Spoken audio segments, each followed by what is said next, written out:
So 6 deployments. How many were Iraq? How many were Afghanistan? So I did 2 to Iraq and 4 to Afghanistan. If you are not cutting the mustard, or if you have a lack of motivation, or if you fail a school, you're going to get kicked out. You fall into that repetitive motion of, especially during wartime, how much more capable you actually are when you have mental fortitude and the physical endurance and stamina to do these jobs. Outside of that community, understand just how difficult the various selection processes just back up. Operating and working at a high threshold of stress management. So like shooting, moving, communicating, or comms, medical training, maneuverability, so vehicles. Hey, you're here because you're good enough to go through selection, and then our goal is just to break everybody down, and whoever's the last guys remaining. Their goal was realizing the effectiveness of snipers on the battle space, and so clear with who you are as an individual and know your identity. Wow. I love engaging with people and getting involved in people's stories and hearing how they got to where they're at and their success. And tenacity is huge in business. The ability for an individual to believe in themselves and their goals, and obviously have the follow through, your ability to adapt quickly on your feet. That's really meaningful, thoughtful advice for a lot of people. On this episode of Boundary Breakers, we sit down with Grant Quezada. Hey, my name is Grant Quezada. I'm running for Prescott City Council. Grant is a fascinating guy. Was an elite Special Forces sniper with the U.S. Army Rangers. Made it all the way to the very end of the selection course for Delta Force before retiring and becoming an entrepreneur in his hometown of Prescott, Arizona. In Prescott, Grant founded Founding Fathers Collective, which is a local community hub of small businesses, one of this country's next great franchises. I really think if you enjoy the military, if you enjoy small business and leadership, you're going to love this episode.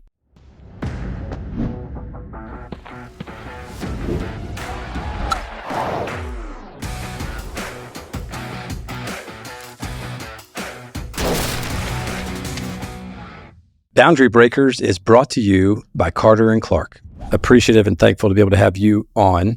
And if it's all right with you, I'd love to start with just a little bit about your background, and just as much as you want to go into with regard to your military career, and then talk about the transition into civilian life, and then your experience as an entrepreneur with John Hancock Barbershop and Founding Fathers Collective, and then if we have time, just talk about some general lessons and thoughts that you have that you were able to take from your prior military experience into your experience as an entrepreneur. Does that sound fair?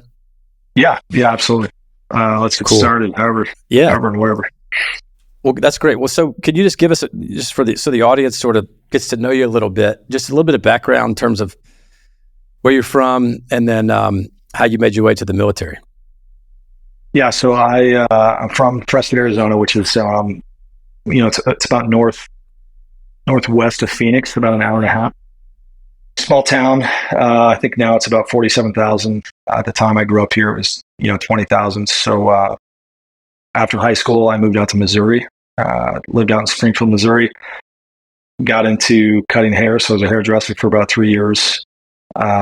Joined the military in 2006. At 23, I wasn't able to go in earlier due to some legal issues I had when I was 16 as a young man. And so I needed a long enough time to show that I had been reformed and changed and et cetera. So like I'd mentioned, was cutting hair out in Missouri 2003 to 6.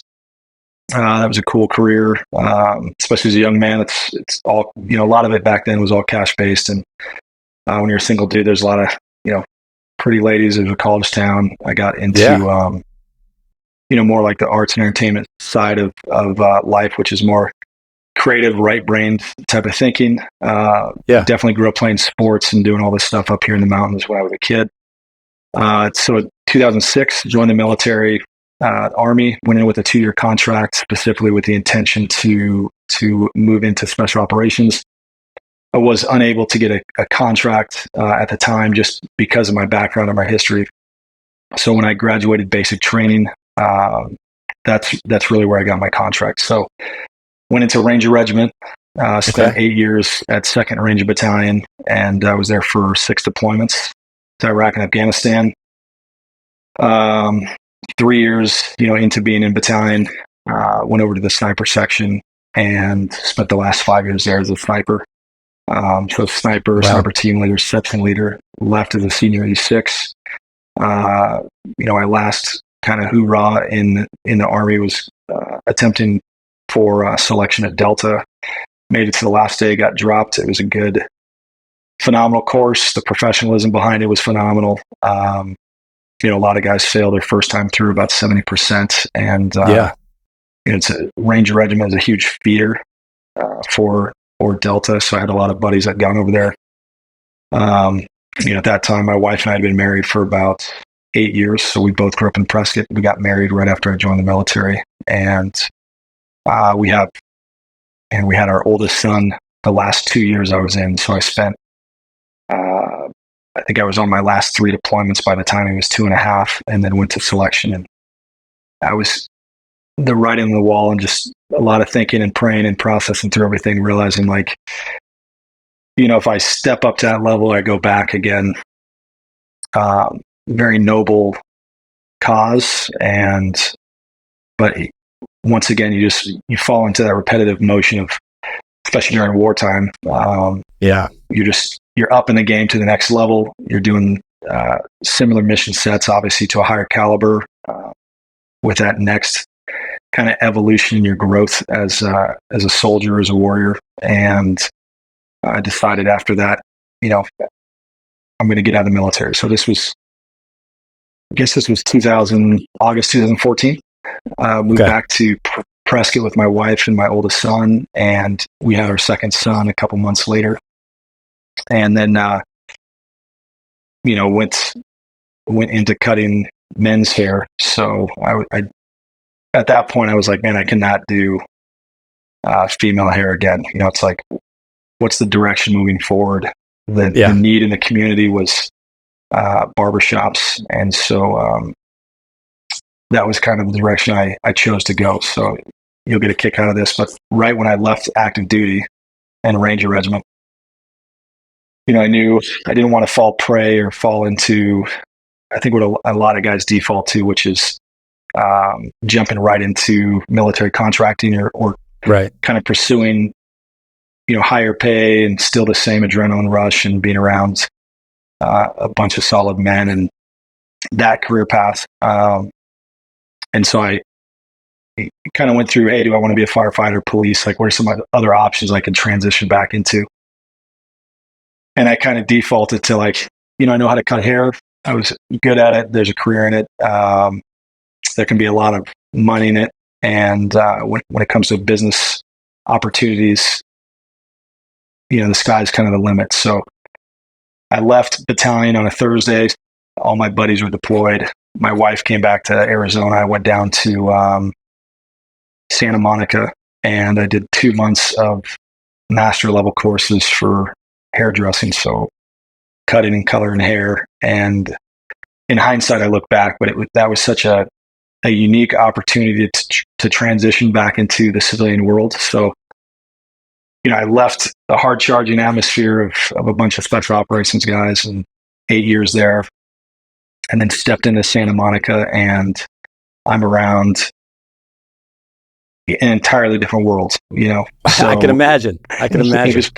It was pretty wild. So I stayed with it. One of my Ranger buddies, his mom lived a couple miles from the school. I would just hop on my bicycle and ride it down every day and ride it back to the house. And it was an awesome way to just kind of decompress out of that lifestyle that I'd become so accustomed to and used to. Yeah. And I didn't know anybody in the area. So it was just a lot of walking the beach or just, going to the gym and just finding kind of a new, repetitive motions as I was stepping back into civilian life. And, and I think it helped out quite a bit for me, especially going from Ranger Regiment back into the civilian world. So, yeah, I can imagine. And look, I've got 5 kids. I've got 5 young kids. So, and I cannot imagine what you must have gone through having to deploy, and to, say goodbye to your wife and kid, and then have to come back. I mean, I just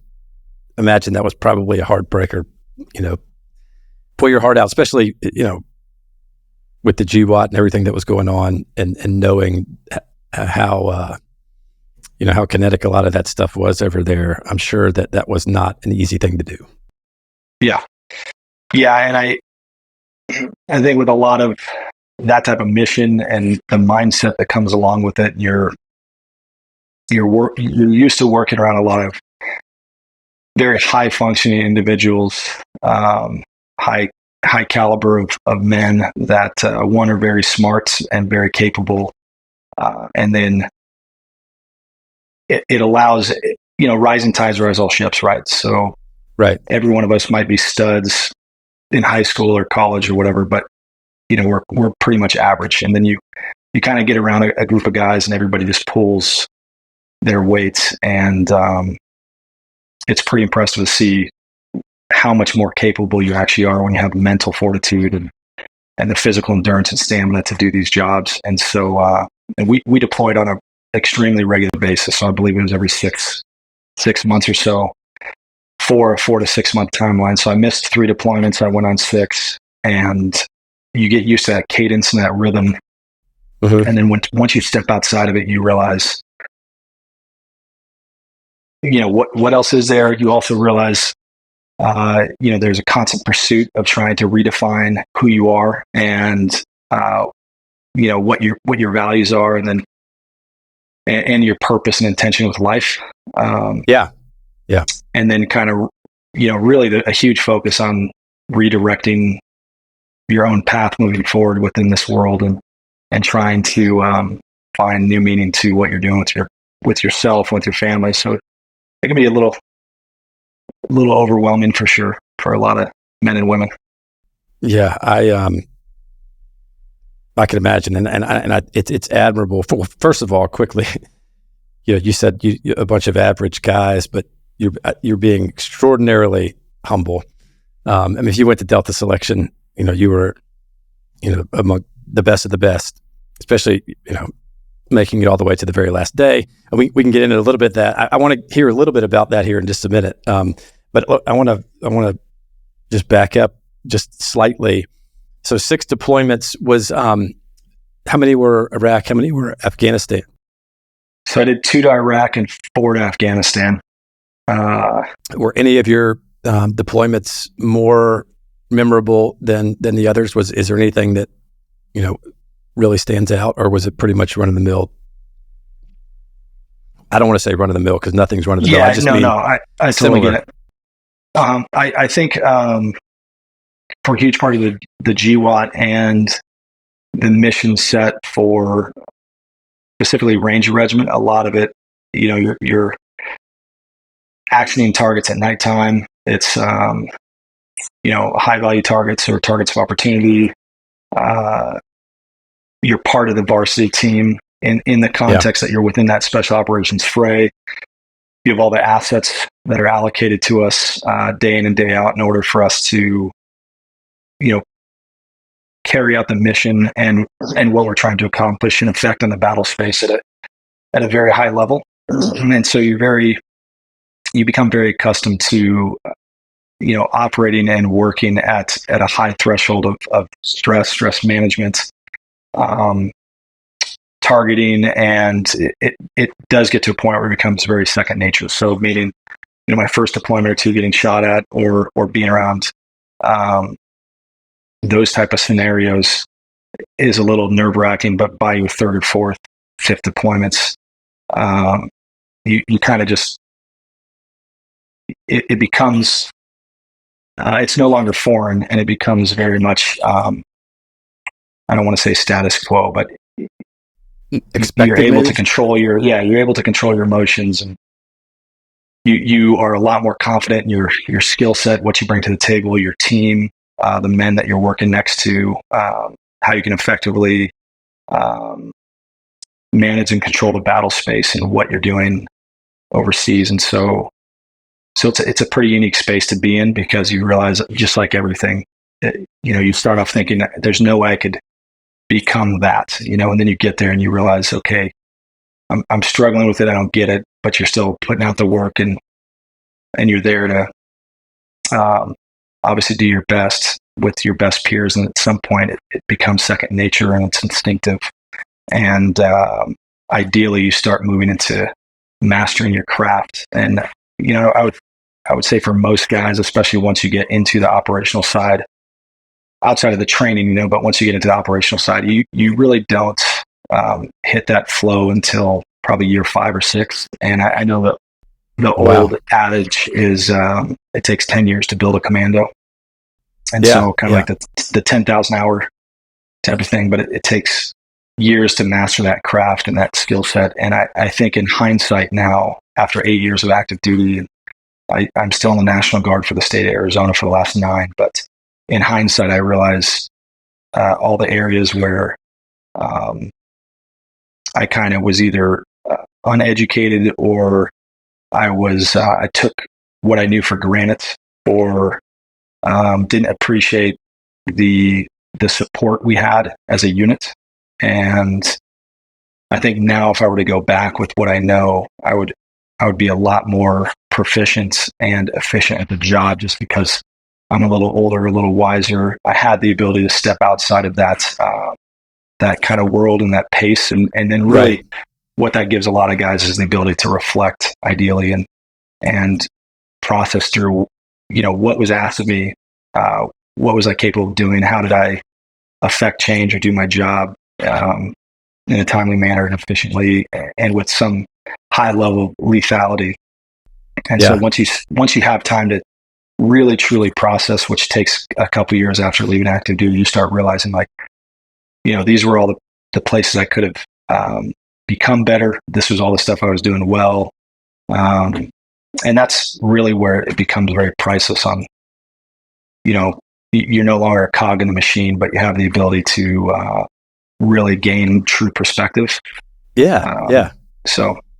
No, I think that's fascinating. That is fascinating. And look, I want to make sure that everybody, understands, without going too much into it, how elite Ranger Battalion is, right? I mean, a lot of, and look, correct me if I'm wrong on any of this, but my understanding is you can go to Ranger school, but you're not an Army Ranger until and unless you're in Ranger Battalion. And I guess, did you go through RISP? Was it called RISP when you went through? Yeah. So when I went through, it was RIP, and then now it's RASP. RASP. You almost got it. It was very similar. So RIP at the time was Ranger Indoctrination Program, and then RASP is Ranger Assessment Selection Process. So I think they changed it to RASP in 2012 or 13. Okay. And the goal with that was ideally to help train and evaluate new men into Ranger Battalion through the selection process, then ideally give them just enough competent knowledge on the skill sets, so like shooting, moving, communicating, or comms, medical training, maneuverability, so vehicles. And then when you got to battalion, you were no longer kind of so far behind the learning curve. And so I think they've garnered a lot of more of like a higher level of probably efficiency of training at the front end.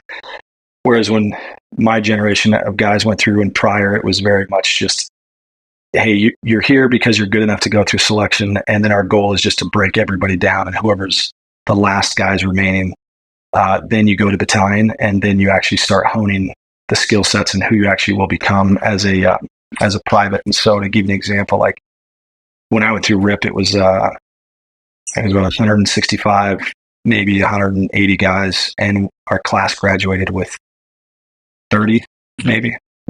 So it's really, I mean, they're just putting the screws to you every chance they get and messing with you at all times.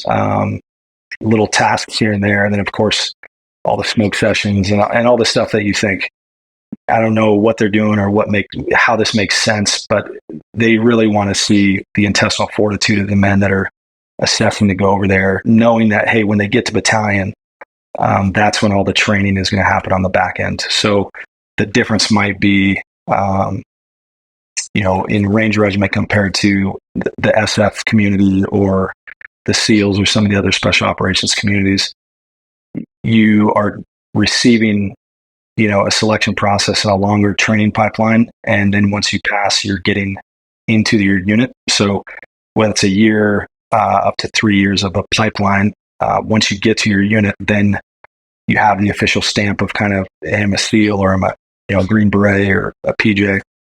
And in a Ranger regiment, it's kind of flipped on the other side to where, hey, we're going to push these guys through a shorter selection, and then we're going to allow Peter Principal to take over when they get to battalion. So how that kind of plays out once you get to battalion was very much, like I said, Peter Principal, and we have a unique, it's called, RFS? So it's release for standards.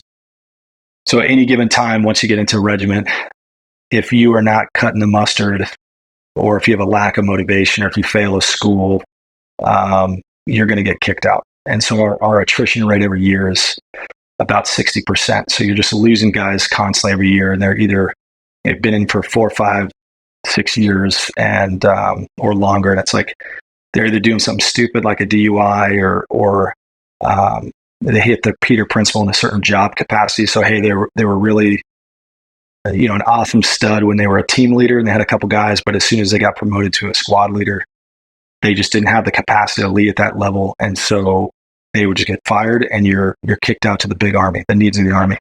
And so it's the stress behind it. And I've talked to a lot of buddies from regiment and buddies that have gone from regiment to other units, but you don't realize kind of the overwhelming stress of being in that unit until you leave, and you realize most of my apprehension or stress from my military service largely came from being in a part of that organization, because you were never allowed to feel like you've arrived. You're being tested and evaluated every day. If for us, you get to battalion, then you go to all those schools on the back end. So master breacher, or sniper, or halo, or dive school, or all these other schools that are front loaded for the other units, we're going to on the back end. And then if you fail out of those schools, that's it, you're done. You might get a chance to go back based on, let's say you got hurt or injured or something in the school, and you have a legitimate reason on why you didn't pass. But there's very much an expectation of like, hey, you're gonna show us that you're worth it, and we're gonna invest in you. And then when you go to one of those schools, you're gonna pass. And the expectation is to be in the top, 10% of the class, 20% of the class, and then you're going to come back with that skill set. And so it's just, your training cycles are constant schools, training with your platoon, and then you deploy, then you come back, and it's the same thing. Constant schools, platoon training, then you deploy. So they say what selection never ends, right? It's constant. Yeah. Constantly. Taking note, making sure that you meet the standards. And obviously you went to sniper school. Yeah, I went to the Big Army Sniper School, the Special Operations Sniper School, a bunch of civilian schools, different shooting courses. So yeah, it's tell us real quickly, if you don't mind, tell us about, I want to make sure that everybody gets a flavor.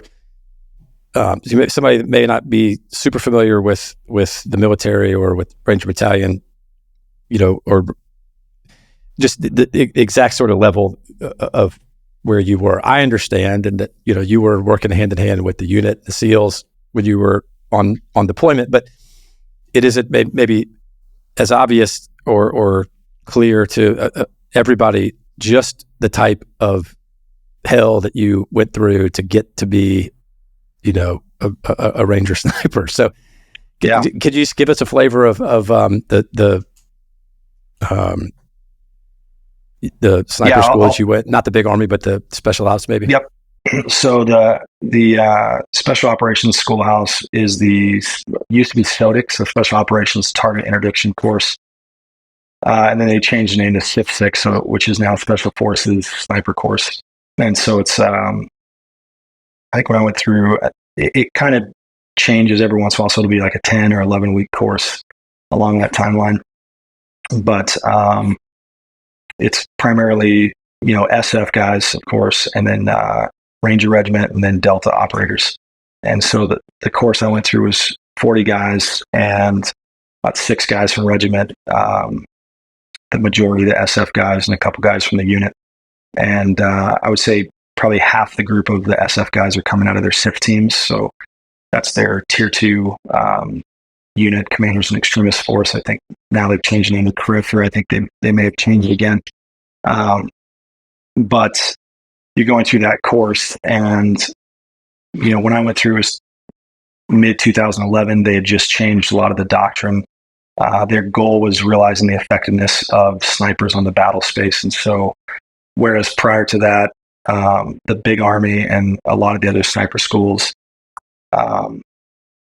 you might have the mantra of kind of badge protectors, or understanding, hey, we're going to make this very difficult, and our goal is to weed out a lot of guys. They kind of shifted their mindset in 2011, really much with the focus and understanding of, hey, these guys are already coming to us with a ton of experience. A lot of them have already been through other sniper schools. Now they're going through this school. Our goal is to really teach and train them instead of just hazing and kind of what you receive if you go through the Big Army sniper school. Got it. At least at that time. And so the focus really, a lot of it was much more on how are we training you up to succeed, because we want you guys to pass. Obviously, there's still gated events every single week, and you're expected to pass with a certain ratio of success on all these different gated events throughout the months you're there. And like I said, there's different gated events every week. So whether it's stock lanes or unknown distance or known distance or target detection, land nav, mission planning, all these other events that you're trained up to do, then you have to go through the testing phase, and then you're expected to pass. The goal was really, how do we set these guys up for success, because we need them on the battle space to affect change. Gotcha. And so even with that, if to put it into context, I think we graduated 28 guys or 26 guys out of 40, and they only do 4 or 5 courses a year. So it's not like you're rolling out a lot of dudes that have the qualifier to a Whiskey 3 qualifier, which is the special operations side, or a Bravo 4, which is the Big Army qualifier for sniper. And so you're really getting, maybe 100, 120 guys a year that are going back into the special operations, their units. And then on top of that, you're probably out of that, you're getting maybe half the guys that'll actually go back, and that's their mission set for 2 or 3 years. So meaning, like, you're going to get guys that are highly motivated and competent shooters, and they go there to the schoolhouse and they graduate, but they don't necessarily always go back to that specific job just because they might need to cover down on a different position or a different job set. So they have the training if need be, but they're not necessarily doing the job. And then you're going to get guys, obviously, that go to the schoolhouse. They were already filling kind of like a billeted spot as a sniper. They go to the schoolhouse, they come back to their team. They're doing or conducting the job as a sniper for the next year, 2 years, 3 years, 4 years. And that's vitally important, because you're just like everything, you're going to go to a school. If you're not doing that job or task as soon as you leave, it's a perishable skill and you're going to lose it. And so you need guys to go to these schools and then go back to a unit where they can then thoroughly jump into that mindset and the expected responsibilities that come with that specific job, whether it's a master breacher or a sniper or team leader or whatever it might be. So, but like you said, even if you got 100, 120 guys per year, I mean that's a tiny fraction of the Army, even if they were all going to be snipers. Yeah. Right. But so very, very few, for lack of a better way to put it, very few professional snipers trained from that school. Can you just give maybe an example or two? Oh, one more thing, Brandon, just to add to that. Yeah. So just to put it in context of Ranger Regiment. So I think when I was in regiment, when it came to the size of regiment was maybe 2,200 guys total around all 3 battalions. And then when it came to your assaulters, door kickers, whatever, you're talking 9 companies, maybe 100 guys per company. So you're maybe 900 guys total that are assaulters. And then if you were looking at snipers, what does that mean? You're getting 24 to 26 snipers per battalion. So, Wow. across 2,000 something guys, you only have, designated guys, like guys that fall into the job space. You might have a total of, let's say, 65 or 70. And then out of that have gone to all those schools, it might be a total of 30. So Wow. That's not a lot. I guess now just thinking about it, I guess it's pretty cool. Well, it is. I mean, and look, I think it's important to talk through that, for context, but also,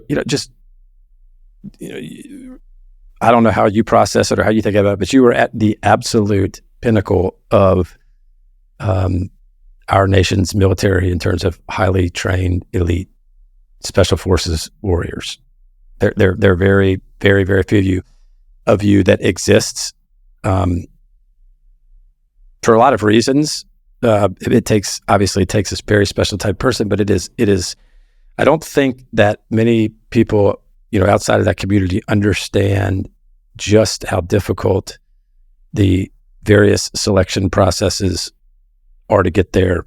And we can leave this topic behind just after this, but is there an example that you could give in terms of something that you might get failed out of that sniper school for that somebody would relate to, in terms of, maybe, you have to conclude or engage a mission without being spotted from 2,500 meters, and you got all the instructors looking at you, something like that just, Yeah. So obviously you have all the shooting ones you can get disqualified for. So think of like unknown or known distance. So you're on a flat range or a range with your sniper partner, and you have, let's say, 10 targets that you have to shoot or engage, and you have 10 minutes to engage all 10 targets, and you have 2 rounds per target. So they could either, if it's an unknown shoot, that means you're going to have targets anywhere from 100 yards out to 1,000 or more, depending on what platform you're shooting. And you don't know the distance to the target. So you have 2 minutes per target. And so what that means is you have to be able to range the target with your scope. So you're using the mil reticle in your scope to get a distance of the target. And then you're having to extrapolate the ballistic data either into your Kestrel or by paper to know exactly what your dope should be, or your data of previous engagements. So, hey, it's a 645-yard shot. I just milled it. It came in at like 650 or whatever, 655. Then I'm going to go through and I'm going to look at all my data of my previous shots. And while I'm doing that, I'm talking with my spotter, and he's looking at the wind to wind call. He's confirming that what I milled it is what he milled it at. And then he's going to give me a call. So the senior sniper in every team is always the spotter. It's not the shooter. The shooter is just essentially it's your junior guy who's a good shot, and he's learning the trade. And then your spotter is the one who obviously has a spotting scope and all the other tools that help you make a first round impact or a quick follow on second round impact. And so the goal is, of course, to get first round shots and everything. And if you don't, you have the opportunity for a second round engagement, and then you just transition over to your next targets. And so that would be an example of, if you pass or fail that, if one of you passes and the other one fails, there was a time where it's like both guys are out, So I think they've gotten a little bit more lax towards like, hey, one guy fails, he's out, and somebody else on the line is going to fail, so that guy's out, and they'll just pair the 2 other guys together. Now they're a new team. But that would be an example. Or your stock lanes, like you had brought up, your ability to, navigate a distance, whether it's 1,000 or 3,000 yards, something along those lines, to a target of opportunity. Maybe holding up kind of like a picture of a bad guy. Hey, here's your target.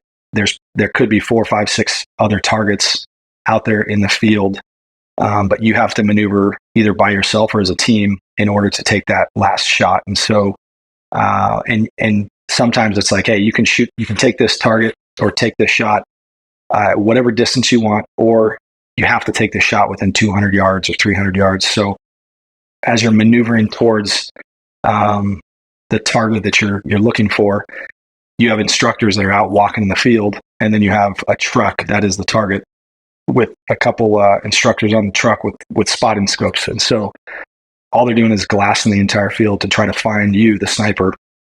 And then where it gets real tricky is you shoot the shot, at the target. So whatever, let's say it's 300 something yards away. You take your shot. Then one of the walkers will walk over, and they will place themselves within 5 steps of where you're at. So they could be in front of you, to the left, to the right, the side, wherever it is.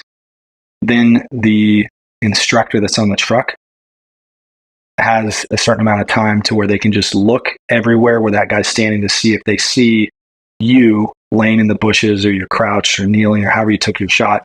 And they're just looking for identifiers to see, like, hey, I see a boonie hat, I see a scope shadow, whatever they're looking for. And then they'll use the walker to turn and walk on your position. So if you get caught, that's it, you're done. If you don't get caught, then you have to do a follow-on shot onto the target. And you have to use, ideally, you range the target, you did everything correctly, and you have one shot to hit that target that distance. So they'll kind of move out of the range fan, and they'll allow you to take your shot at the target you were supposed to be aiming for. And you either hit or you don't, So, I mean, it's like a really fun game of hide and go seek. Yeah. Yeah. Yeah. Oh, yeah. That's amazing. I mean, in addition to all the variables with the wind, the humidity, the barometric pressure, the temperature, the distance, the type of ammo, all of that, you also have to do that, but remain completely concealed to somebody with binoculars looking for you, basically. Yeah. Yeah. It's pretty fun. So. Well, that's amazing. That's amazing. So you, and congratulations, by the way, and thank you for your service. What you did was not thanks easy. For your support. It was, I had a honor to serve, and it was a total, you get people some people don't know what to say, and they always are sympathetic or somehow apologetic, like, oh, sorry you had to go do that, or, it must have been so hard. And I think you talk to most of us, and it's like, man, I loved every minute of it. It was awesome. Like you get to see the dichotomy of people at their absolute worst and absolute best at the same time. Like you're playing on a battle space where life and death is in the hands of every single person on that space. And you get to see that, like I said, the true kind of nobility and I'm saying that in the context that I don't believe we were created to kill each other by any means. It's wars, it's an atrocity, and life would be better if we weren't always warring. But it takes a certain mindset in order to go into that space and thrive in it, and then also be very good at your job and not take all that baggage home with you, which, it comes down a lot to your psychological health. And there's 3 tidbits of advice I always give everybody. So if anybody's out there listening, but these are the 3 that I've always told newer guys who are wanting to go into the military. But one is know your identity. So make sure you know exactly who you are before you go in, and understand that however high you go, however long you go, like if you make it to tier 1 units, if you're in the military for 25 years or 30 years, at some point that train is going to keep going and you're getting off. And what you did is relevant, but it doesn't translate to the civilian sector necessarily. And so you have to be very clear with who you are as an individual, and know your identity, and understand that whether you did 2 years or you did 30 years, at some point it's coming to a stop. And so you need to understand that's just part of you, and it's made up, it's an extension of your past, but it's helped fortify who you are and your character as you move forward and navigate the world. That's one thing. 2, most of the men that you're going to serve with are always friends of circumstance. So I realized that really early on, probably in basic training, but I realized I'm surrounded by a lot of good men that are very highly capable and very smart, or they wouldn't be there. But just because we're in the same unit doesn't mean necessarily we're all really good friends. And so you have the bond that ties us all together is the mission set and the love of country and obviously accomplishing the mission. And it's a very phenomenal bond, but that doesn't necessarily translate to I'm best friends with all 10 of these guys or all 30 of these guys. And so I've seen all too much where guys get out and they default back into that was the best part of my life, which one is identity. And then two, they think somehow they owe a sense of loyalty to absolutely everybody they served with.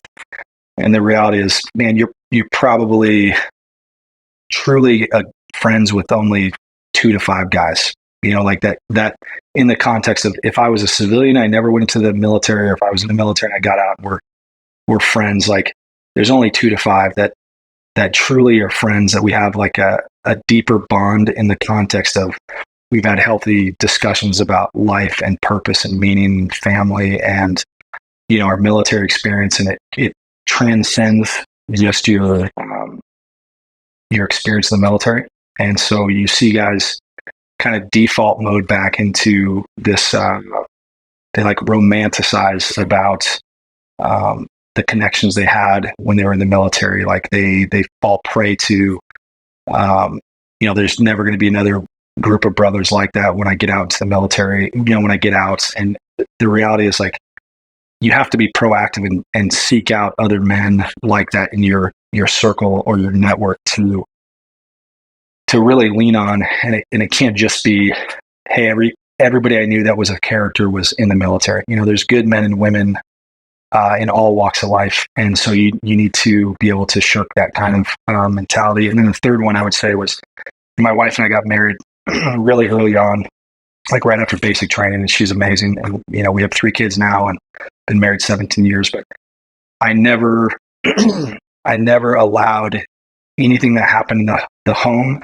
to be shared outside of the home. So I saw all too often so many guys would get divorced, and it largely came out of an ongoing narrative that they would either tell themselves or this kind of like narrative that I think men and women default to, which is all too prevalent in today's culture and probably the humanity really. But it's always the easy way. It's like, oh, the old ball and chain, or you always have something to bitch about to your wife in front of your friends, right? Like, how she didn't make me dinner right, or she didn't do the dishes, or she didn't do this or that.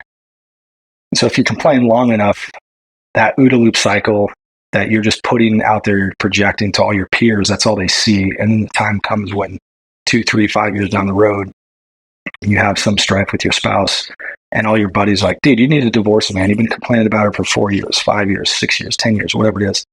And so your whole support network of your peers, which largely is your identity, is speaking into that. And it's, a sounding board of 8, 10 guys speaking out against your spouse.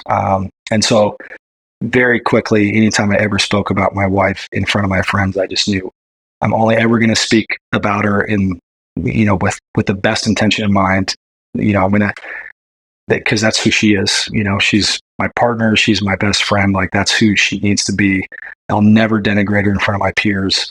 And it led to a far healthier marriage compared to a lot of my friends that would just default to always complaining, always griping, kind of airing out their dirty laundry. And so you see that ripple through the military, where guys left and right are just, on their second, third, fourth marriage, or they're divorced and not married again.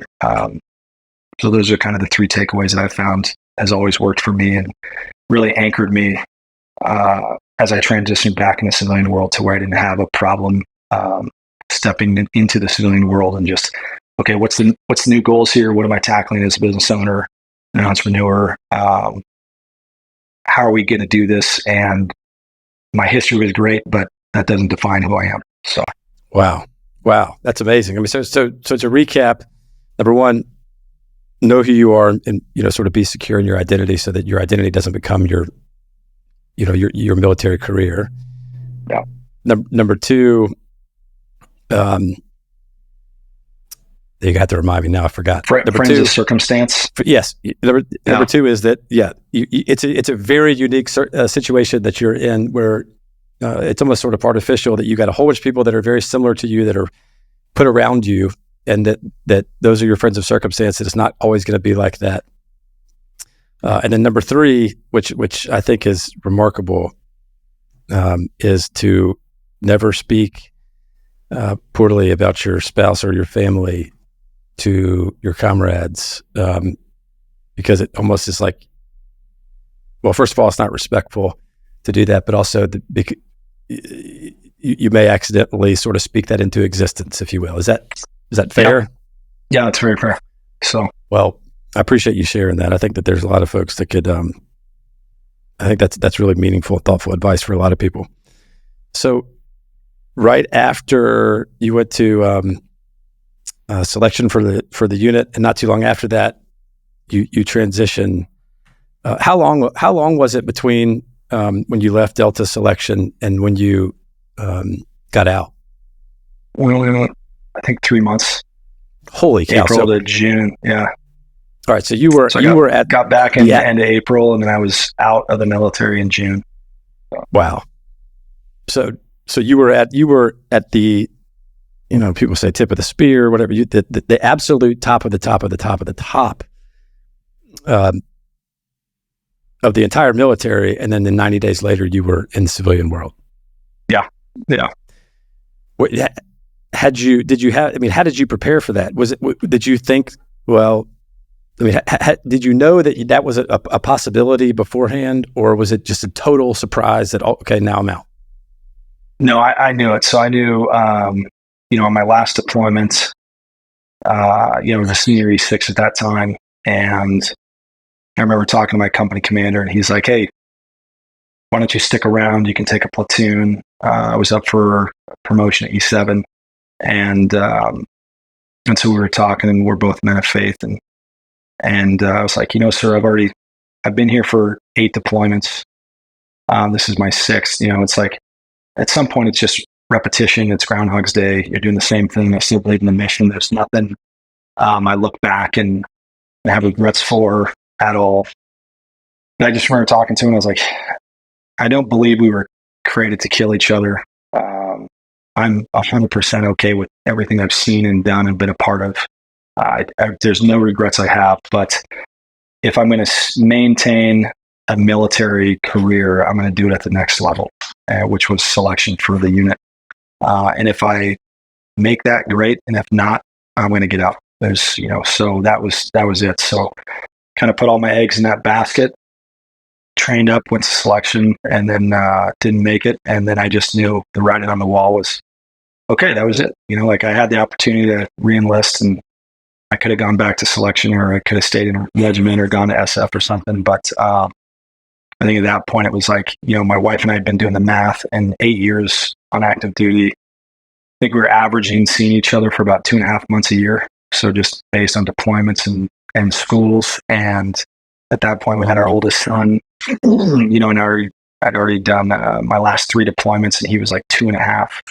And so I just knew, like, I don't want to subject my kids to this lifestyle if I don't have to. Not that it's not noble, and there's a purpose and intention with doing it, and understanding too that I'm capable and I can do this, and I have been doing this, and the military's invested all this money and time into making me who I am.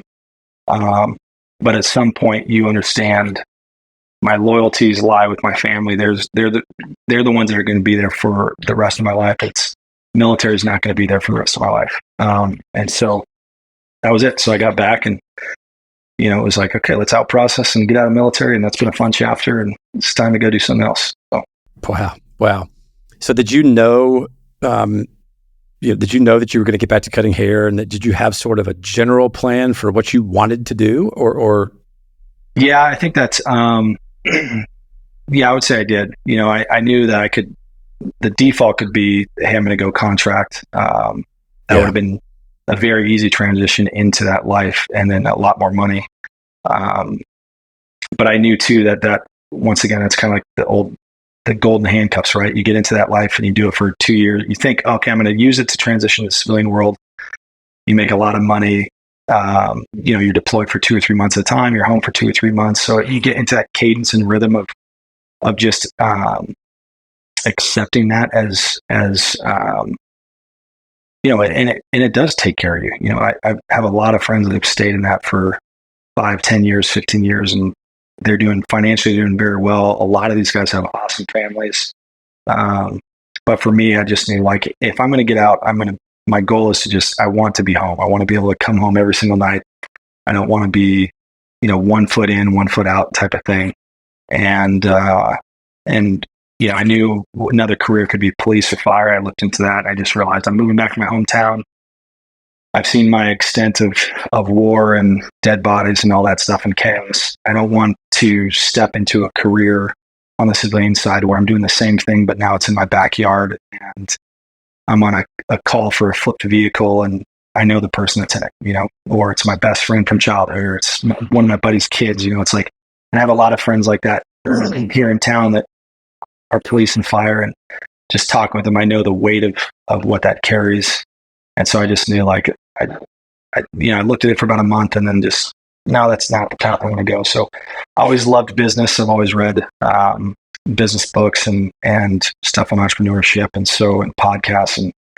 And so I just figured, okay, what do I know and what am I good at? Well, it's cutting hair, and I can default back into that, but the intention will be to grow and scale a brand that supersedes myself, and by extension, I'm able to work on the business and grow it and not have to be in the business running it day to day. And so, that was the goal. So I started everything in 2014 with a 1-chair barbershop.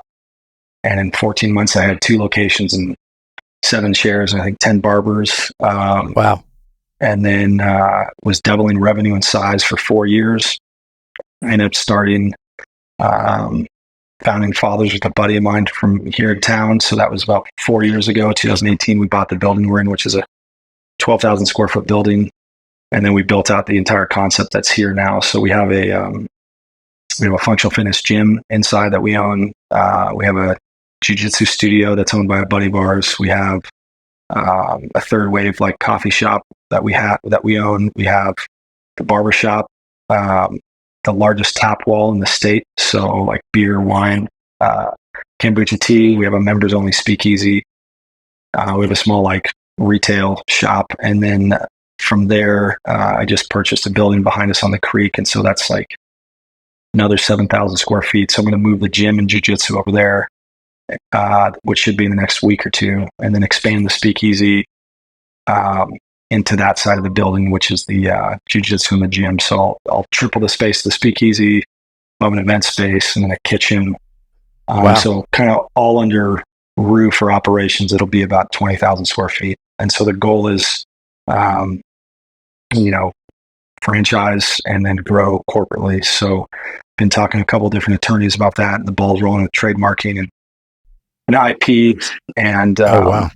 And that should be submitted to the federal government here in the next couple of weeks, and then we'll start the whole franchise model. And so that's very much been the goal from the beginning, is like grow, scale, invest into the community, bring people together, create a really fun third space that collects a lot of the doers and achievers within the community to come in and frequent, and they can come in the morning, drink coffee or workout. They can come back for a beer later, or a haircut, or the bar, the speakeasy. And so really, I love engaging with people and getting involved in people's stories and hearing how they got to where they're at and their success. And by creating something like this in our community, it's drawn a lot of those people in. And then it's been really cool to see people use this platform in order to open up doors for, relationships and networking, and step into entrepreneurship on their own, or businesses, or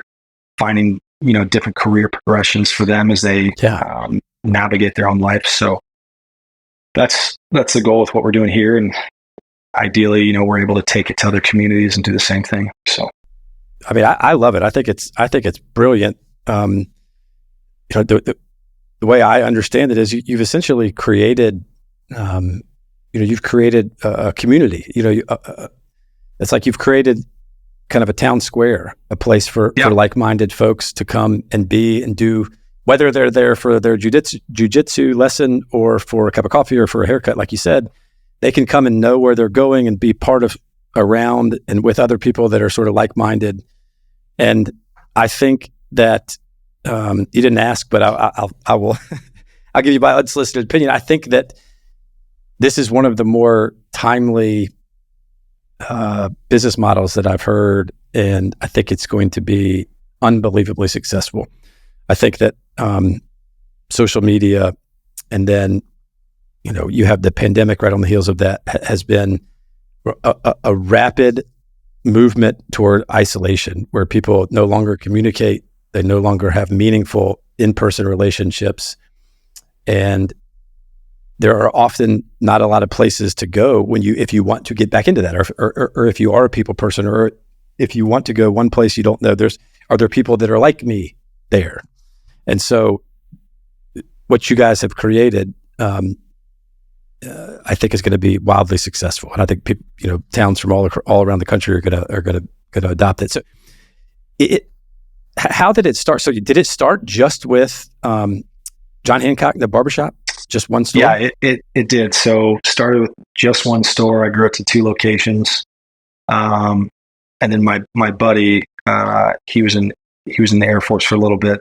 I grew up here in town. I hired him as a consultant to kind of come in, and the third-party evaluation, I was telling him other things I wanted to do. And the year prior, my wife and I were looking at different buildings to purchase and do this concept. It wouldn't have been delivered at such a high level as it is, but that's where teamwork and focus really pays off. And so we bought it in 2018. We opened in October of 2020, which you're talking middle of the pandemic. And we have a staff of 64 right now currently, and we're open 7 days a week. And when we opened, that was my line in the sand. It was like, we're opening, we're not doing masks, we're not doing social distancing. I had joined in a lawsuit against the governor, more out of him overstepping constitutional bounds. And I was really respectful about how we opened. I put in the call to a lot of the leaders here in the community on the civic side. Just told them, hey, we're going to open. We'll be respectful of everybody's their space. And some of our team wanted to wear masks. Most of them didn't. People would come in with masks. Most of them didn't. But the goal was, I'm not going to allow this to dictate the future of this business. I will not allow myself, and by extension, this entire place, to live in fear. And so we opened up, and it was awesome. Most people that started coming in and frequenting it was just a resounding thank you for just being normal. Thank you for just providing a place where we have some semblance of normalcy that we can come to and just feel like everything is okay. And that's been a huge win, obviously within the community. It was a huge win too. I think the first year, my biggest win was the ability as a business owner to provide consistency for our entire team. I would look at other places around the community, and definitely in Phoenix and some of the cities around the United States. But when you are an employee and you're working for someone, largely everything is dictated for you on how that place is received or perceived in the daily operations. And so when you have no consistency based on what we all experienced through COVID, and you see people that are, kind of example, but, like a business owner sticks his head out the front door and he's like, oh, Jimbo down there has 2 masks on. Okay, we're all going to 2 masks, and people are like, why are we doing this? And hey, we have 50 tables, but now we're going to go to 10 and we need to cut this. And nobody understands why they're actually doing it. They're just going along with the Joneses. Yeah. The apprehension that you're creating within your team, and the lack of certainty, and the ability for people to feel like they can show up and just do what they need to be doing on a consistent basis, day in and day out, and they're not going to be messed around with because somebody in their leadership lacks the intestinal fortitude to just do the right thing. Right. I mean, it's very disconcerting, and I look at our business and we weathered the storm very well. We still have probably, and we're in hospitality, but a 75% retention rate from everybody we hired from year one to now. Wow. And we don't have a lot of turnover. We've gotten rid of some toxic people. People love working here. We have people that are center left that work here and they love working here. We have people that are center right that love working here. Our goal really was, how do you create a cultural hub that brings people together? Because, everything is downstream of culture. So whoever can really control the cultural space within their own communities largely sets the precedence and the tone for the direction that community goes, whether it goes far right or far left. And really comes down to what I think all of us want is some semblance of balance. Yep. And the ability to just communicate and converse, as people within that community you live in. We've become so polarized in the last couple of years that, people are hanging their entire identity off of like one issue on the left or one issue on the right. And all it's doing is creating division. And so when you can kind of create a proverbial table and ideally collect people from all sides and create a place where people can dialogue and converse over maybe hot button issues, but do it in a respectful manner.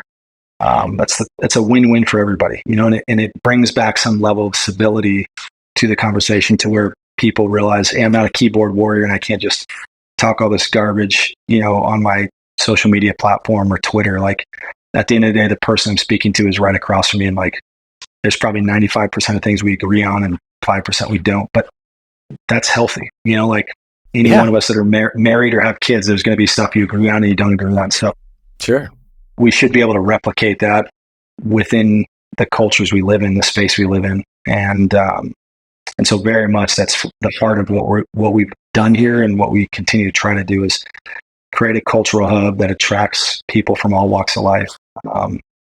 And if it's delivered well, and you set a high bar of what the standard is, like what the responsibilities and, the overall aesthetics of this place, it attracts those people, on both sides of the aisle where they can come and participate and enjoy themselves. They don't feel like, I have to hate this other side because they're left, or I have to hate this other side because they're right, Right. So that's the goal. And I think we've done a pretty good job of doing that. So. No, it sounds like it. And no, I love the way that you're treating your folks, your staff. I think you're exactly right. Politics aside, people, we have a deep need to be part of something bigger than ourselves. And safety and security in that is critical to teammates or employees. And I think you hit it right on the head. That the feeling of like, when's the rug going to get pulled out from underneath me? Like, if they're going to change the mask policy because business 3 over there is doing it, then if they start laying off people, are we going to start laying off people? It breeds that, like you said, that breeds that uncertainty, and delivering consistency, and doing it in a confident way, like it appears you have. I think there's a lot to be said for that. And I imagine that the tone that it sets from your people and your employees, I'm sure that every person that walks in there can feel that, because I'm sure that the customers can see it. So kudos to you for not only for the idea, but for executing it, which is not also not an easy thing to do. We're running over on time a little bit, so I want to be respectful. I'll let you go here, but I'm curious in terms of everything that you learned and took from your time in the service, and now having to lead a group. Are there things that you look back on and think, oh gosh, I remember when I learned this lesson in Ranger Regiment, and now I'm able to use that or implement that or something similar with my team. Are there lessons from the military that you feel like have helped you be successful in business? Yeah, absolutely. So I would say tenacity is huge in business. The ability for an individual to believe in themselves and their goals, and obviously have the follow through. Your ability to adapt quickly on your feet. You cannot allow yourself to get too anchored into what you think is going to work, and then all the numbers and data are showing you it doesn't. And foolishly, you double down. It's like, no, we have to pivot. We have to adapt. Be flexible. Knowing your own strength is very key. So for me, I'm very big picture, vision, creative. I'm good at collaborating. I'm good at just networking organically and bringing people together. And so that's largely how we were able to create something like this, because I already had such a kind of strong support network within the community through the barbershop, and then by extension as we opened Founding Fathers. But I'm not good at managing people. That's not a strength of mine. And so for me, I'm good at finding the right people for the right positions, and then just delegating to them the responsibility they need, and then just getting out of the way. Ideally, you want people that believe in what you're doing.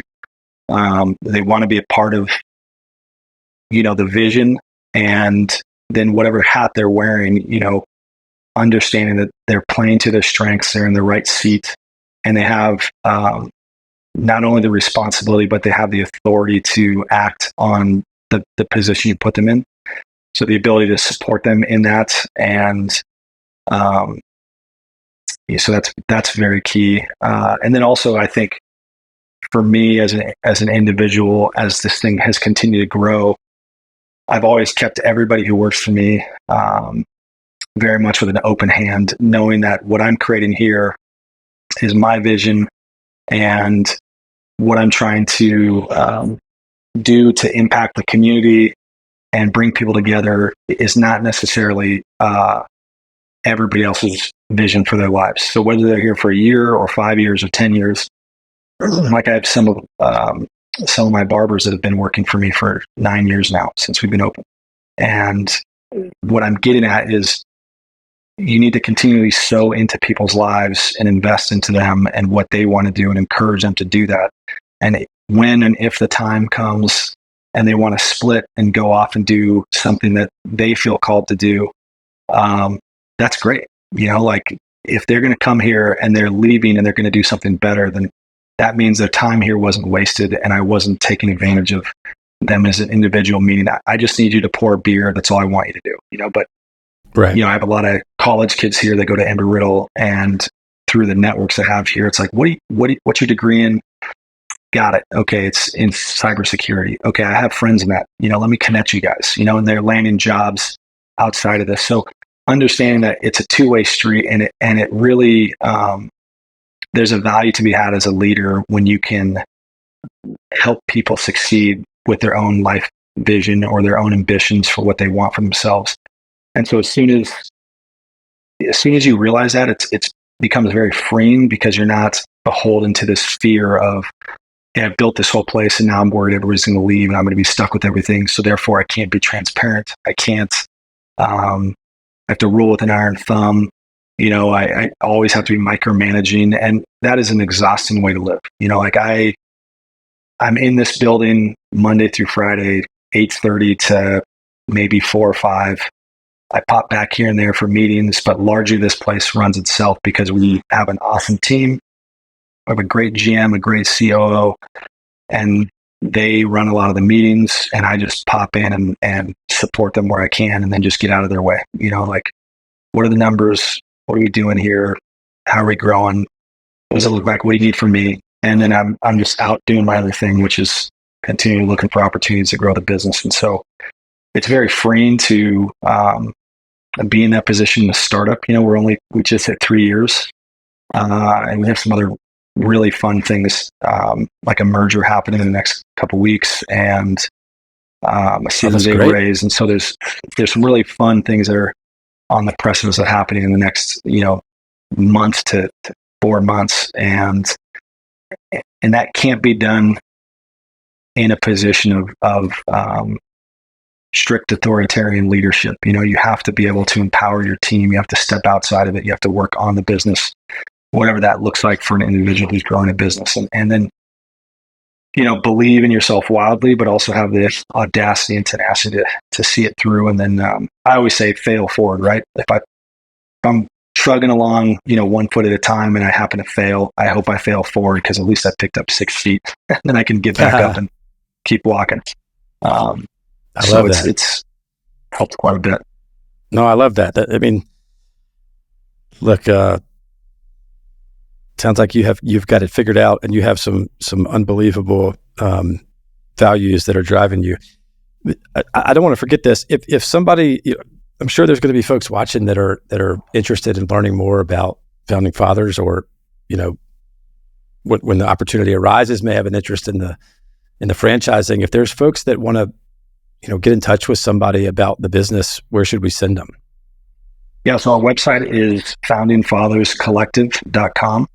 And then my email is grant@foundingfatherscollective.com.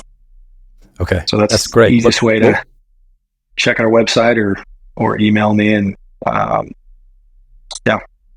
That's great. Look, we will link both of those in the description for this episode, and hope to, I think there's a bunch of folks that are interested in your idea, but also after hearing a little bit about you, would want to do business with you as well.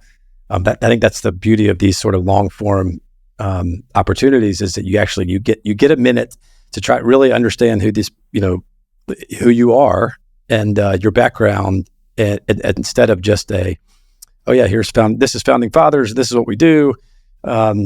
So I think there's going to be a lot of excitement about what you're doing, including from myself. So well, thanks, Brandon. I thoroughly enjoy just the opportunity to explain what we're doing. I always have my head down, and when I get an opportunity to pop up and speak with another person, and I'm sorry I didn't get it. Obviously, we're on a podcast, but didn't get to hear your story and your background. So hopefully, at some point in the future, we'll get to know each other a little bit more. So I would love to, and I was just trying to think while you were answering that last question, when the next time I'm going to be in Arizona is, because I want to come by. But look, I can tell you my background is not nearly as interesting as yours, so I'm glad we didn't spend any time on that. But look, Grant, so there's one question I ask every guest, and I get nervous about asking this question sometimes because it's a little bit morbid, but so God forbid this ever were to happen, but you'll understand where I'm going in a second. But like I said, God forbid, is your office at your house, or do you have an office at the Founding Fathers? I'm in office at Founding Fathers. So, I mean, seriously, God forbid if there was an emergency, a fire at Founding Fathers, and you only had the opportunity to run in and grab one thing out of your office, what do you grab? Oh man, that's good. I grab the Jameson bottle behind me. And I love it. On the throat of that, I mean, it's an empty bottle, but I have all 14 of the guys that served with me that died overseas. Oh gosh! So it's their KIA bracelets, but I think that's what I grabbed. So wow.